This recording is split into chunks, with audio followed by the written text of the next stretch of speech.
Hi all welcome back to my YouTube channel Indu's world. എല്ലാവരും സുഖമായിട്ടിരിക്കുന്നതെന്ന് വിചാരിക്കുന്നു. എല്ലാവരും ഓണമൊക്കെ ആഘോഷിച്ച് പിന്നെ ബാക്ക് ടു വർക്ക് ആയി കാണും അല്ലേ. അപ്പോൾ ഞങ്ങളുടെ ഒരു കുഞ്ഞ് ഓണം വ്ലോഗാണ് കേട്ടോ.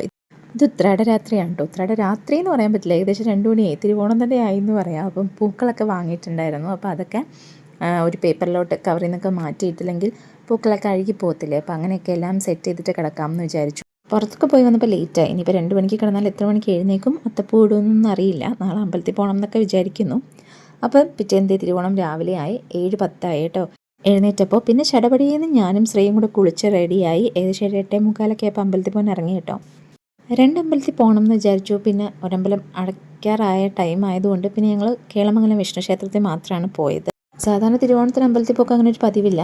ചില സമയം പറ്റാറില്ല, പറ്റുന്ന സമയത്താണെങ്കിൽ പോകാറുമില്ല. അപ്പോൾ ഇന്ന് ആദ്യമായിട്ടാണ് ഞാൻ പോകുന്നത്. ഞാനും അവളും ആദ്യമായിട്ടാണ് തിരുവോണത്തിന് അന്ന് പോകുന്നത്. വന്നപാടെ ബ്രേക്ക്ഫാസ്റ്റ് കഴിച്ചു കേട്ടോ.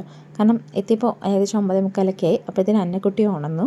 അന്നക്കുട്ടിക്ക് പനി കഴിഞ്ഞിട്ട് 2 ദിവസം ആയിട്ടേ ഉള്ളൂ. പക്ഷെ ഇപ്പം ഞാൻ ഈ വീഡിയോ അപ്ലോഡ് ചെയ്യുന്ന ദിവസവും ഞാൻ ഹോസ്പിറ്റലിൽ കൊണ്ടുപോയിട്ടാണ് വന്നത്. കാരണം അവൾക്ക് അത്രയും വയ്യ, നല്ല കഫുണ്ട്. അപ്പോൾ ദേ അന്നക്കുട്ടി എഴുന്നേറ്റു. ഇനി അവളെ കുളിപ്പിച്ചൊന്ന് റെഡിയാക്കണം. അപ്പോഴത്തേനും അമ്മയും കൂടി അടുക്കളയിൽ കുറേ സദ്യവട്ടങ്ങളൊക്കെ ഒരുക്കി കഴിഞ്ഞിരുന്നു കേട്ടോ. അവിയൽ റെഡിയായി. എൻ്റെ ഏറ്റവും ഫേവറേറ്റ് ആട്ടോ ഈ പൈനാപ്പിൾ കിച്ചടി ആൻഡ് പൈനാപ്പിൾ പുളിശ്ശേരി. സാമ്പാർ റെഡിയായി, പരിപ്പ് റെഡിയായി. ബീട്രൂട്ട് കിച്ചടി മധുരമില്ല, ഞാൻ കൂട്ടില്ല കേട്ടോ. മോരുണ്ട്, പായസം അടുപ്പത്താണ്. അപ്പം ഞാൻ കുറച്ച് ഇടിയപ്പം എടുത്ത് അന്നക്കുട്ടിക്ക് കൊടുക്കാമെന്ന് വിചാരിച്ചു. കുറച്ചേ കഴിച്ചുള്ളൂ കേട്ടോ, അവളിപ്പോൾ ഫുഡ് കഴിക്കുന്നേ ഇല്ല. അങ്ങനെ അന്നക്കുട്ടി കുളിച്ച് റെഡിയായി, പാവാടി ഉടുപ്പൊക്കെ ഇട്ട് 2 കൊമ്പൊക്കെ ഇട്ട് പൂവൊക്കെ വെച്ചിട്ട് ദേ ഇങ്ങനെ മുറ്റത്തേക്ക് ഇറങ്ങി കേട്ടോ. ഇതുവരെയും ഞങ്ങൾ അത്തപ്പൂട്ട് തുടങ്ങിയിട്ടില്ല. ഏകദേശം ഒരു 12 മണി കഴിഞ്ഞിട്ടുണ്ട് കേട്ടോ. അപ്പോഴാണ് പോലും വെറുത്ത് വെച്ചിട്ടില്ല നമ്മൾ. ഹസ്ബൻഡ് വരയ്ക്കുന്നുണ്ട് അത്തപ്പൂവിൻ്റെ ഡിസൈന്. ശ്രീ ഹെൽപ്പ് ചെയ്ത് കൊടുക്കുന്നുണ്ട്.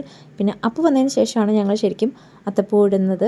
എൻ്റെ കുഞ്ഞിനെ എനിക്ക് തോന്നുന്നു 1-2 വട്ടം, അത് അങ്ങനെ തീരെ കൊച്ചിലെയാണ് അതെനിക്ക് ഓർമ്മയുള്ള അത്തപ്പൂ ഇടുന്നത്. അല്ലാതെ നമ്മൾ സദ്യ വെക്കും, ഊഞ്ഞാലിടും, ഓണക്കോടി ഇടും, അല്ലാതെ വേറെ ഒന്നുമില്ല. അമ്പലത്തിൽ പോക്ക് പോലും ഇല്ല. ഇത്തവണയാണ് ഒരു ഡിഫറെൻ്റ് ആയിട്ട് നമ്മൾ അമ്പലത്തിൽ പോയി. പിന്നെ അത്തപ്പൂ ഓഫ് കോഴ്സ് അപ്പോൾ വന്നതിന് ശേഷമൊക്കെ പറ്റുന്ന ഓണത്തിനൊക്കെ ഞങ്ങൾ അത്തപ്പൂ ഇടാറുണ്ട് കേട്ടോ.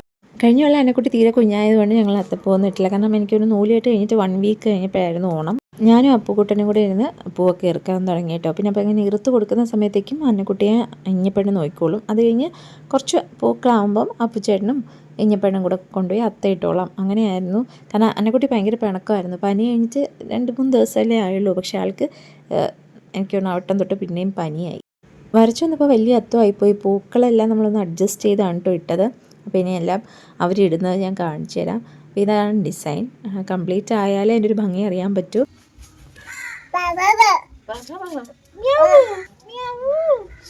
അന്നക്കുട്ടി ഒരു മൃഗസ്നേഹിയായിട്ട് പട്ടിയും പൂച്ചയൊക്കെ ഭയങ്കര ഇഷ്ടമാണ്. പട്ടി വഴി നിന്നാലും ബൗ ബൗ കാണിച്ച് വിളിച്ചുകൊണ്ട് വരും. അപ്പോൾ അതേ സദ്യയൊക്കെ എടുത്തു. അന്നക്കുട്ടിക്ക് ഞാൻ താഴെ ഒരു കുഞ്ഞിലയിട്ട് കൊടുത്തു കേട്ടോ. ഇരിക്കുന്ന ഇരിപ്പ് കണ്ടു. ആ 2 വെറ്റാണ് അവൾ കഴിച്ചത്. പിന്നെ കഴിക്കുന്നേ ഉണ്ടായിരുന്നില്ല. ഞാൻ വാരി കൊടുത്തപ്പോഴും ഫുൾ വോമിറ്റ് ചെയ്തു. അങ്ങനെ ഞാനും അമ്മമ്മയും ഹസ്ബൻഡും കൊണ്ടിരുന്ന് സദ്യ കഴിച്ചു കേട്ടോ. അടിപൊളി സദ്യയായിരുന്നു. ഇവിടെ എല്ലാ ദിവസവും തിരുവോണത്തിന് അടപ്രഥമനെ വെക്കത്തുള്ളൂ. പക്ഷേ എനിക്കിഷ്ടം കടലയാണ്, ശ്രീക്കിഷ്ടം വെർമസലിയാണ്. പക്ഷെ എന്തോ അടയെ വെക്കത്തുള്ളൂ. അപ്പോൾ ഞങ്ങളുടെ ഡിസൈൻ കംപ്ലീറ്റ് ആയപ്പം ഏകദേശം 3:30-4 മണിയായി കേട്ടോ. അപ്പോൾ ഇതാണ് അത്തപ്പൂക്കളം. ശരിക്കും എനിക്ക് ഭയങ്കരമായിട്ട് ഇഷ്ടപ്പെട്ടു കേട്ടോ. പിന്നെ ഞങ്ങൾ കുറച്ച് ഫോട്ടോസൊക്കെ എടുത്തു. ഞാൻ ഈ ഇട്ടിരിക്കുന്ന ഔട്ട്ഫിറ്റ് ഓണക്കോടിയൊന്നും അല്ല. ഓണക്കോടി നമ്മൾ നോർമൽ എടുക്കുന്ന ടോപ്പ് ആയതുകൊണ്ട് എന്തെങ്കിലും ഒരു ട്രഡീഷണൽ ഔട്ട്ഫിറ്റ് ആയിക്കോട്ടെ എന്ന് വിചാരിച്ചിട്ട് എൻ്റെ കയ്യിലുള്ള ഒരു ബ്ലൗസ് ആൻഡ് സ്കേർട്ട് വെച്ചിട്ട് പെയർ ചെയ്തതാണ്. ഇന്ന് ശ്രീയുടെ ബർത്ത്ഡേ കൂടെ ആയിരുന്നു കേട്ടോ.